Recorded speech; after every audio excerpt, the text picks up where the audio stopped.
దీర్ఘకాలంగా పెండింగ్లో ఉన్న భూమి సంబంధిత సమస్యల పరిష్కారానికై నల్గొండ జిల్లా తిరుమలగిరి సాగర్ మండలాన్ని పైలట్ మండలంగా ఎంపిక చేసినట్లు జిల్లా కలెక్టర్ సి నారాయణ రెడ్డి తెలిపారు. దున్నేవారికి పట్టాలు రాలేదన్నది తమకు సమాచారం ఉందని, తప్పకుండా రైతుల సమస్యను పరిష్కరించాలన్నదే ప్రభుత్వ ఉద్దేశమని కలెక్టర్ తెలిపారు. తిరుమలగిరి సాగర్ మండలం చింతలపాలెం, నెల్లికల్ గ్రామాల్లో నిర్వహించిన గ్రామ సభలలో జిల్లా కలెక్టర్ నారాయణ రెడ్డి పాల్గొన్నారు. ముందుగా చింతలపాలెం గ్రామ సభలో రైతులతో జిల్లా కలెక్టర్ మాట్లాడుతూ, ఏళ్ల తరబడి ప్రభుత్వ భూములు, అటవీ భూములు, పట్టా భూములు సాగు చేస్తూ పట్టా పాసు పుస్తకాలు లేకపోవడం, రైతు భరోసాతో పాటు బ్యాంకు రుణాలు రాకపోవడం, ఆయా సర్వే నెంబర్లో ఉన్న విస్తీర్ణం కన్నా ఎక్కువ విస్తీర్ణం ఉండటం, పట్టాలో ఒకరు, కబ్జాలో మరొకరు ఉండటం వంటి సమస్యలు తిరుమలగిరి సాగర్ మండలంలో ఎక్కువగా ఉన్న దృష్ట్యా ముందుగా ఈ మండలంలోని రైతుల సమస్యలను పరిష్కరించేందుకు జిల్లా యంత్రాంగం తిరుమలగిరి సాగర్ మండలాన్ని పైలట్ మండలంగా తీసుకున్నదని తెలిపారు. నిర్దేశించిన సమయంలో ఇక్కడ సమస్యలు పరిష్కారమైతే ఇదే పద్ధతిని రాష్ట్ర వ్యాప్తంగా అమలు చేసేందుకు అవకాశం ఉందని కలెక్టర్ తెలిపారు. మండలంలో ఉన్న రెవెన్యూ, ధరణి సమస్యల పరిష్కారాన్ని ఎలా చేయాలో ఆలోచించి పరిష్కరించేందుకు తిరుమలగిరి సాగర్ మండలాన్ని పైలట్ ప్రాజెక్టుగా తీసుకున్నట్లు తెలిపారు. ఇందులో భాగంగా 3 తహసీల్దార్లు, 2 డిప్యూటీ తహసీల్దార్లతో 5 టీంలను ఏర్పాటు చేశామని, వీరి ఆధ్వర్యంలో 2 సర్వేయర్లు, 2 అధికారులు, 2 అటెండర్లతో గ్రామాలకు పంపించి భూములను రైతుల సమక్షంలోనే జీపీఎస్ సర్వే జరిపి భూ సమస్యల పరిష్కారానికి చర్యలు తీసుకుంటున్నట్లు వెల్లడించారు. దున్నేవారికి పట్టాలు రాలేదన్నది తమకు సమాచారం ఉందని, తప్పకుండా రైతుల సమస్యను పరిష్కరించాలన్నదే ప్రభుత్వ ఉద్దేశమని కలెక్టర్ తెలిపారు.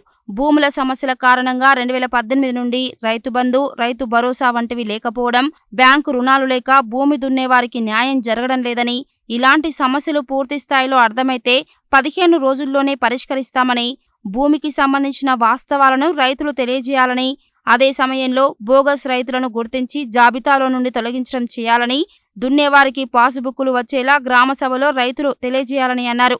ఒకరోజు ఒక బృందం కనీసం 100 ఎకరాలు సర్వే నిర్వహించే విధంగా జీపీఎస్ ద్వారా సర్వేను నిర్వహిస్తామని, సర్వే వివరాలను గ్రామంలోనే తక్షణమే నోటీస్ బోర్డులో ఏర్పాటు చేయడం జరుగుతుందని, గ్రామస్తులు ఆ సంబంధిత సర్వేలో దున్నుకునే రైతులు సర్వే సమయంలో వెళ్లి నిజంగా భూమి సాగు చేసే రైతుల వివరాలను వెల్లడించి సహకరించాలని కోరారు. నోటీసు బోర్డులో ప్రచురించిన జాబితా ప్రకారం పేర్లను ఆయా భూములకు పట్టాల జాబితాలో చేర్చడం జరుగుతుందని, భూములు దున్నని రైతుల పేర్లను తీసివేస్తామని, ఇందుకు రైతులందరూ సహకరించాలని కోరారు. చింతలపాలెంలో మంగళవారం 162వ సర్వే నెంబర్లో సర్వే నిర్వహించేందుకు రైతులందరూ ఏకగ్రీవంగా ఒప్పుకోగా తక్షణమే సర్వేను ప్రారంభించాలని జిల్లా కలెక్టర్ ఆదేశించారు.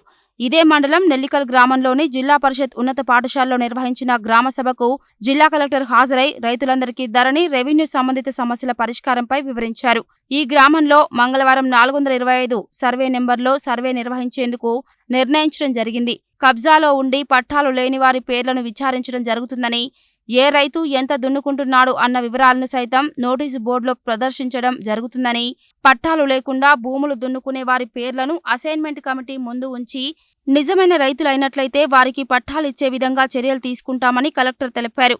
జిల్లా కలెక్టర్ వెంట అదనపు కలెక్టర్ జె శ్రీనివాస్, మిర్యాలగూడ, చెండూరు ఆర్డీఓలు శ్రీనివాసరావు, సుబ్రహ్మణ్యం, తహసీల్దార్లు శ్రీనివాస శర్మ, కృష్ణయ్య తదితరులున్నారు.